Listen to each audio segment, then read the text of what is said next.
Emotional eating plays a huge role in Australia's obesity epidemic. Seems to be that 83% of individuals who are obese or overweight are emotionally eating. And you know exactly what I'm talking about. You know, looking in the fridge, looking in your cupboard when you're feeling upset due to a job loss, due to a divorce, due to some type of emotional event that occurred in your life, your head is stuck in the fridge. If that is you need to listen to today's episode, because I'm going to be talking about all things emotional eating. I'm going to go through what is emotional eating, why do we emotionally eat, and then I'm going to provide you with 3 tips on how to handle emotional eating. Let's get into it.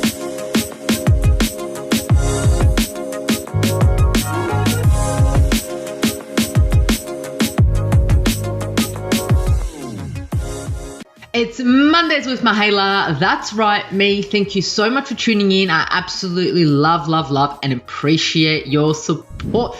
It's Mondays with Mihaela, which means today I'm going to be talking about all things health hacks to give you information so you can live your optimal health life story.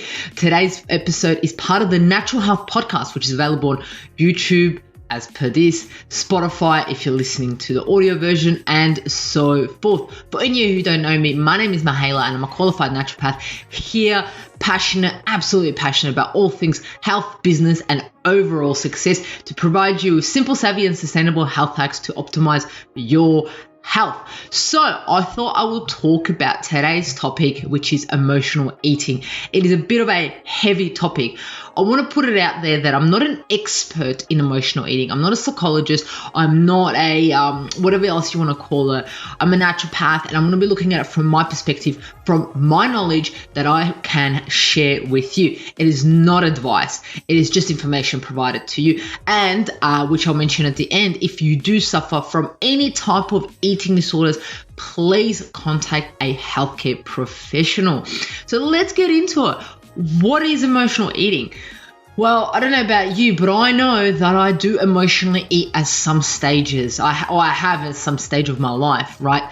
I remember, when you're upset at work and something happened and you'll come home and you're like, ooh, all those carbohydrates look absolutely amazing, don't they?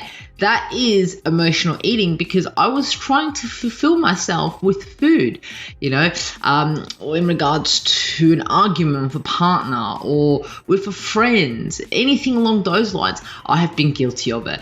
And I know I recently watched a video of Rebel Wilson with her weight loss journey, which is absolutely amazing and good on her. So proud of her. She mentioned in there that she did suffer from emotional eating. And when she got in touch with herself and understood why she emotionally ate, she was able to shed all those pounds. So there's so many things that this may, affect your life with. But what is it? What is emotional eating? Well, let's put it out there. Food attachment is not your fault, right? It may be a result due to childhood trauma, the biochemical effects of certain comfort foods, and the way your biology is designed to protect against starvation, right? You may know the feeling, right? You're dealing with a stressful situation at work and you automatically reach for a cookie or the whole cookie jar to calm yourself down and make yourself feel better. Or you go for a third helping at a dinner when you are already full. You go for seconds, thirds, fourth, but you are already full. This behavior is known as emotional eating. And when you eat to make yourself feel better and avoid feelings of difficult emotions, which is quite an interesting definition right there, right? Eating this way is problematic. It is an issue and it needs to be addressed, right? It's an issue because it stops you from actually working through and progressing painful feelings of past traumas, and you may also feel guilt or shame during these emotional eating episodes, as you may call them. And then also what can happen is if you're trying to lose weight, emotional eating is not going to help. It's going to hinder your progress, right? So that is in a nutshell kind of what emotional eating is, but I'm going to go into a lot more detail in it when I talk about why it happens. So let's get into it now. Why do we emotionally eat, right? If we knew the answer to this 100%, so many issues, so many things would be solved right now. For each individual, it is different, right? The way I emotionally eat compared to the way you may emotionally eat or someone you know is completely different, because there's different needs why we are doing that, right? But most health experts would agree that the current Western diet is one of the main causes for overeating and weight gain, right? It is loaded with, right? It's absolutely loaded with, may call these delicious, fatty, fiberless foods of animal origin, as well as processed foods artificially concentrated with fat, sugar, flour, and salt. And this combination just makes it just amazingly yummy for your belly and for your brain, which gets addictive, right? They act as drugs that stimulates the release of powerful feel-good chemicals in the pleasure center of the brain. It's kind of like, I'm feeling amazing after eating all of these cheese, after eating all these carbohydrates, all of this chocolate. I feel so good inside of me because it's triggering and drug-like effect in my brain, right? This pleasure is absolutely pleasure, right? They're highly pleasing and calming, right? And they can throw off our biochemical signaling system and lead to cravings and food addictions, because we're going to be like, oh, remember that time that I ate that heavy carbohydrate meal, that amazing pasta with all that cheese? I felt so good. I felt so calm after it. So next time you're stressed out, you have a stressful time at work, you go, ooh, that pasta with all that cheese, that looks and sounds and feels absolutely amazing. I'm going to go do that again because last time it made me feel calm and I went to sleep, right?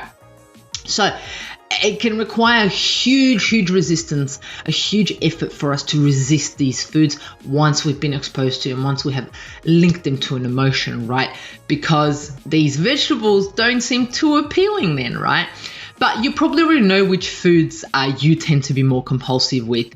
And most likely, these foods are not your usual broccoli, cauliflower, and so forth. They're most likely going to be these processed, heavy carbohydrates, heavy fat foods that just taste absolutely amazing, right? The thing is, what will happen is, if you do feel addictive urges with food, most likely these highly palatable foods, highly processed foods. Let's name a few, right? Pastries, crackers, bread, cheese, ice cream, cream, chocolate, carbohydrates, and so forth.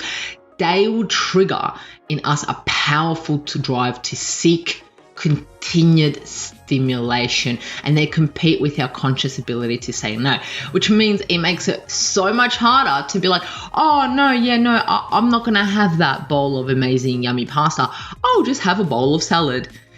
That is very hard to do, right? What you actually may not know, and what research supports, that addictive urges and desires originated in neurological circuits that were programmed into your brain a long time ago when you were actually a kid, which is absolutely crazy, right? According to the author of The Realm of Hungry Ghosts, he mentions in there saying the addictive urge actually represents a dopamine or endorphin hunger in the part of the brain system that early in your life lacked the necessary conditioning to full development. It also represents emotional needs that were unsatisfied. Wow, that is crazy. So he's saying there that you may have lacked something earlier in your life and therefore now you're fulfilling it, right? Also mentions in there the 3 environmental conditions absolutely essential to optimal brain development are 1, proper nutrition, 2, physical security, 3, consistent emotional nurturance, right? Emotional nurturance is an absolute requirement for healthy neurobiological brain development. So it's a lot deeper than just food. That's all I've got to say. I know this podcast is like, whoa, I'm going deep right now. Like, the thing is, right, the adult voice in your childhood, if they were primary, so what this book is saying is the voices in your childhood, if they were primary, nurturing, warm, kind, loving, soothing, and so forth, your brain had the greatest chance of all systems developing in an optimal way. On the other hand, if they were lacking sufficient nutrients, and these experiences that you provided with the parents or caregivers weren't that great, your brain may have not been formed properly in regards to these connections, right? And keep in mind, in many cases, it's not a question of bad experiences in your childhood. So you might be like, my childhood was absolutely amazing. I had absolutely no bad experiences. It's not that. It is a lack of consistent nurturing and attuned experiences, right? So it's all about ongoing, ever loving, right? So according to this individual also, what he said is that as infants and small children, we need to be in an attachment relationship with at least one reliable, available, protective, physiological, present, and reasonably non-stressed out adult. Wow. That's amazing for us future parents or current parents to know that. Are you a readily available, protective, physiologically present, and reasonably non-stressed out adult? Because if you are, you're setting your child up for success, right? So now we can kind of see where the connection between food addiction and emotional eating kind of goes in line, right? So new brain research actually confirms that addictive desires, urges, or thoughts stem from insufficient nurturing early in our lives that causes imbalances in our brain chemistry. These addictive cravings are easily triggered when we are stressed, fatigued, unhappy, bored, or experiencing a number of unpleasant emotions, right? So these can be triggered and they will surge us to get a dopamine rush on endorphin hunger, right? So this is not actual hunger, it's emotional hunger, it's emotional eating. However, let's look at the good news, right? We know there is some good news to this because we know of this thing called neuroplasticity. This is an absolutely amazing thing. What that refers to is the brain's ability to reconfigure itself to establish and dissolve connections between its different parts. We can actually learn how to use the brain's inherent architecture and formal capacity to recreate ourselves and change our habits. We literally have all that we need to change what has occurred because of this thing called neuroplasticity. And it goes so much deeper that, you can go see a alternative counselor, a hypnotherapist, a breathing facilitator, so forth, an NPL coach and so forth, that you trust in, that may be able to work with you to reprogram that wiring in your brain. And then maybe that emotional eating will just go away. I know it seems a magic, but who knows, right? Our brain is so powerful. We don't even understand a little bit of what our brain can do. And I'm pretty sure you've been exposed to so many things in your life where you're like, my brain is absolutely amazing. Remember that, because if you do suffer, let's say, from emotional eating, it is definitely something that you are able to work along with and for the better and change if you want to, right? So what I also wanted to look at, so that was the part of like a psychologist talking in a sense of why we may be emotionally eating. But let's look at the brain, right? And let's look at the body. So in addition to understanding why we emotionally eat, we need to understand our hormones, right? I'm always talking and blabbing on about hormones, but these are so important and also so important in emotional eating, right? Because a number of wide variety of hormones can cause someone to cave in to emotional eating. Given the fact that hormones control a lot of our feelings and actions, it can be hard to go against these cravings. So here I'm going to talk about some hormones that may be responsible for emotional eating. Let's get into them. Number one of my favorite hormones is cortisol. I love cortisol. When you know what cortisol does to your body, you're going to fall in love with it too. And you're going to know when it's coming up in your body and know what to do. But how is it linked to hunger, right? High levels of stress cause a lot of cortisol to be released within the body, right?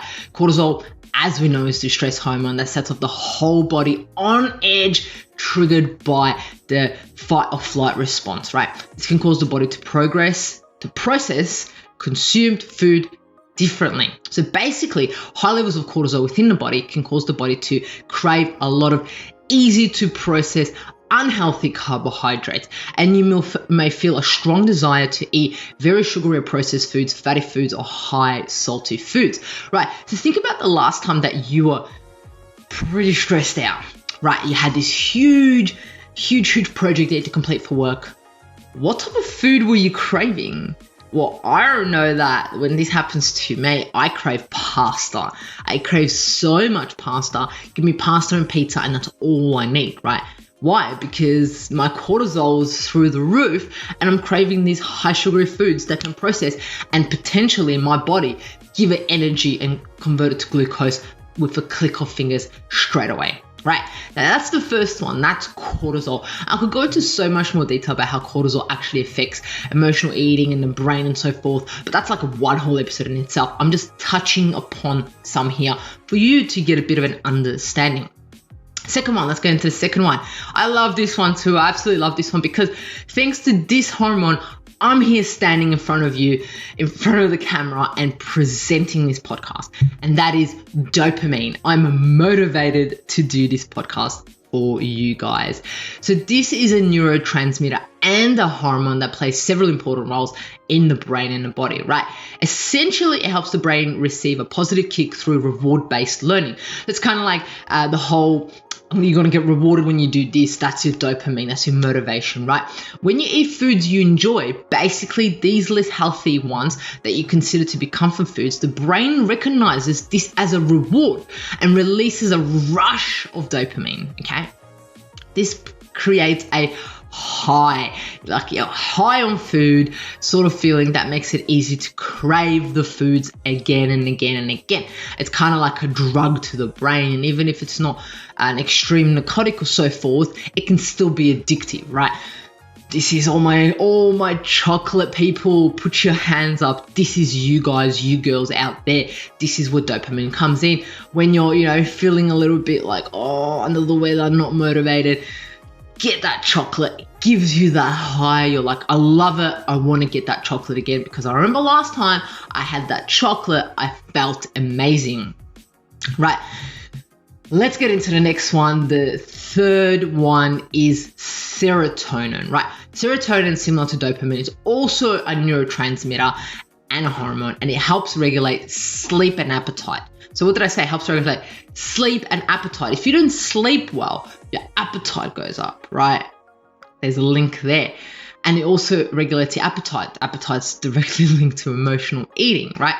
It also controls your mood and inhibits pain. So interesting, right? So about 90%, even some people would say 95% of our serotonin is found and is produced in our gastrointestinal tract, and it is our gastrointestinal line is lined with hundreds of millions of nerve cells, and which are also called neurons. It makes sense that the inner workings of your digestive system don't just help you digest food, but also guide your emotions. How are you feeling? That it's kind of like when they say you have a gut feeling, right? It makes sense. So what happens is the function of these neurons that produce neurotransmitters like serotonin, it's highly influenced by billions of good bacteria that make up your gastrointestinal microbiome. So I wanted to put in there saying if your gut's not well, your serotonin levels aren't going to be well, which then may impact your emotional eating. Well, that's a whole new topic, right? If your bugs aren't well in your stomach, in your gastrointestinal tract, you may actually be emotional eating. What is your gut like? What is the state of your gut like? Is it producing enough serotonin that you require, right? Because, so then also what I want to put in there is serotonin needs certain compounds to be created, one of them being tryptophan, which is an amino acid found in chocolate.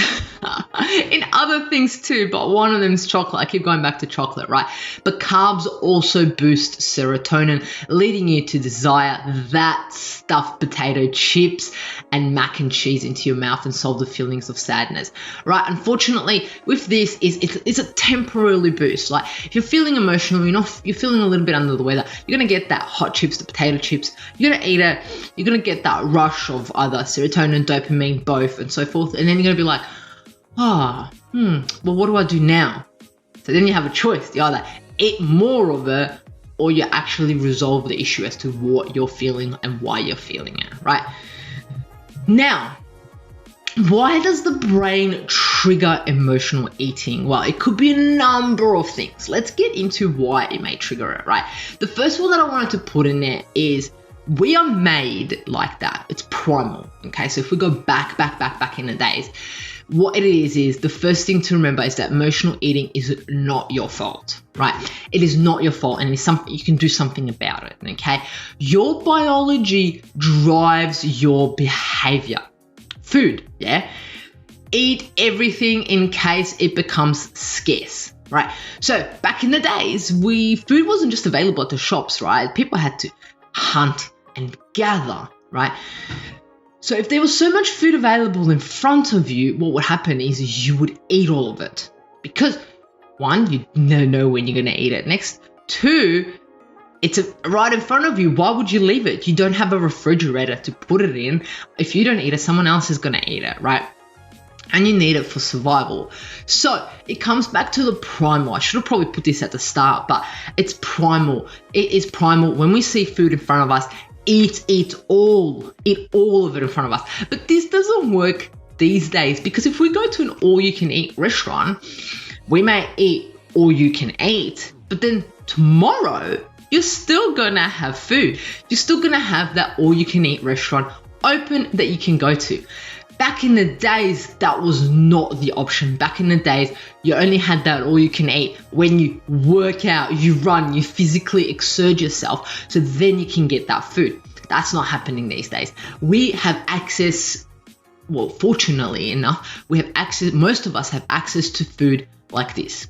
I can literally get on my phone, dial it in, order the food in, and there it is, right? We have access to food at any given time these days. It's not like back in the days. So this is where sometimes our primal state may get a bit of a mismatch, because we may be like, I have to eat all of it, because if I don't eat it, someone else will, and who knows when I'm going to get food next, right? So we may have to work on that, because that is definitely not the case anymore. The second one is trauma, and I've touched upon this a little bit at the start, right? In particular, childhood trauma. I know a number of individuals talk about childhood trauma and so forth, and the fact is, you can't go back. You can only be in the now, right? You can only be in the now. So what does that mean, right? So people may engage in unhealthy behaviors like emotional eating to push away painful emotion, stress caused by trauma. A traumatic experience can actually rewire your brain. And this is what we need to understand. If you have been experiencing a traumatic event, whatever that is, it may not be traumatic to someone else, but if it is traumatic to you, it is a traumatic event. I want you to know that, right? Because it can cause your brain to rewire. If it is not emotional eating, it may be something else, right? Studies have actually shown that trauma can shrink the hippocampus and prefrontal cortex, the parts of the brain that regulate emotion. It makes it smaller, so we cannot regulate our emotions. When we can't regulate our emotions, we go and eat that chips, that pizza, that pasta, yummy, yummy, yummy, right? Trauma also triggers an overproduction of stress hormones, cortisol. What happens when you have high cortisol? You're more likely to emotionally eat, which keeps you in a state of high alert where you're like, ooh, what's happening, right? When you're feeling stressed and anxious, you're more likely to overindulge and eat without thinking and eat emotionally. That may be a reason why, right? The next one is nostalgia. I think that's how you pronounce it, right? So this is old eating habits or foods you enjoyed as a child can be craved during difficult times as they provide a sense of safety and security. I fall into this, right? Because my mom's an absolutely amazing cook. And as a kid, you would eat this and you would eat that, and you'll link it to this amazing event that happened, this amazing feeling. And you're like, oh my God, I love it so much. Or for example, when I go back to see my grandma and so forth, I'm like, oh, I love when she cooks this. It's a connection, right? It's a connection that we have with that food. Otherwise, we wouldn't eat it. So we want to go back to that feeling of being cradled in our mother's arms, feeling of love, safety, and security. So we reach for foods which mimic that early biochemical experience of bonding with mum and drinking breast milk, which is crazy, right? So the worst foods, in a sense, that may mimic this are sugar, gluten, dairy, and food additives such as MSG. I did a huge podcast on MSG. Check it out, right? So these are the things that may happen, right? So sugar hits the reward circuits of the brain, while gluten and dairy break down into an opiate-like substance called glutamorphine and casomorphine, which act on the opiate receptors. So if you're thinking, oh, I'm really addicted to cheese, well, you actually are. You probably are addicted to cheese because it's an addictive substance. Or if you're addicted to bread, oh my gosh, all my bread lovers out there, right? It's actually true. It's actually a true thing, right? The other one I thought I'd put in there is social pressure may cause you to emotionally eat, right? Friends, family, and other people that you may know who conceive you to eat certain foods or meals after troubling days seem harmless and helpful, right? But then you may find yourself automatically wanting to carry on these traditions alone after a rough patch, right? For example, you go and your mate chucks a huge barbie, right? You eat all this food and all that, and you just do it yourself the next day again and again because you're craving that feeling, you're craving that emotion and so forth, right? So now let's just sum up what I've just spoken about, right? At the start, I spoke a little bit about what psychologists say in regards to emotional eating and so forth, how it may be due to, as a child, how you were raised up and so forth. And then we went and said, we've got neuroplasticity, which can solve this. It's amazing. The power is in your hands, right? And then we spoke about hormones, where your body may be out of whack and what may be happening, and your brain got rewired and so forth, right? Now, let's talk about 3 tips how you may be able to overcome emotional eating. Let's get into it. Number one, right? Number 1 is understanding your emotional triggers. What is your emotional trigger? Is it 1, your work? It just stresses you out. Is it that food that you're craving as a child? Is it that you don't want to, every time you feel emotions coming up, you put food in your mouth? Is it scarcity? Is it, I don't know, someone you see? Is it a certain food? What is your emotional trigger? Is it when you're feeling lonely or rejected? It's a great idea to eat food, right? This is where it is best to touch base with a healthcare professional who understands emotional eating that may be able to assist you, right? Number 2 is get your sleep. I'm always talking about sleep. I have so many podcast episodes on sleep, right? Sleep regulates the hormones involved in appetite, satiety, metabolism. Most of those hormones that I spoke about earlier are regulated by sleep, have an impact by sleep if you don't sleep well, right?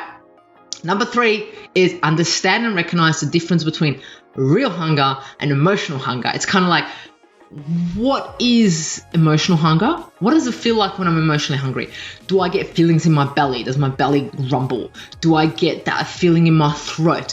What does it feel to have real hunger? Am I salivating? Am I looking at food? Am I actually hungry? When was the last time I ate? Right? So this is where it's absolutely amazing to keep a journal where you can understand your emotional triggers. You can understand how much sleep you've had, and you can also understand the difference between, is this real hunger or is this emotional hunger?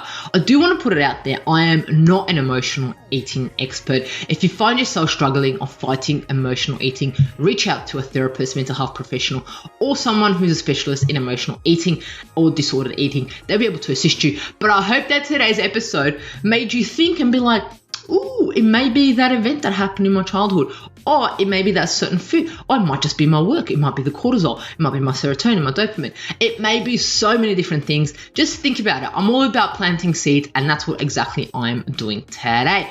Well, if you have any questions, please feel free to contact me at mihaela.raguse on Instagram, and I'll get in touch with you. I hope I shed some light to today's absolutely amazing topic, emotional eating.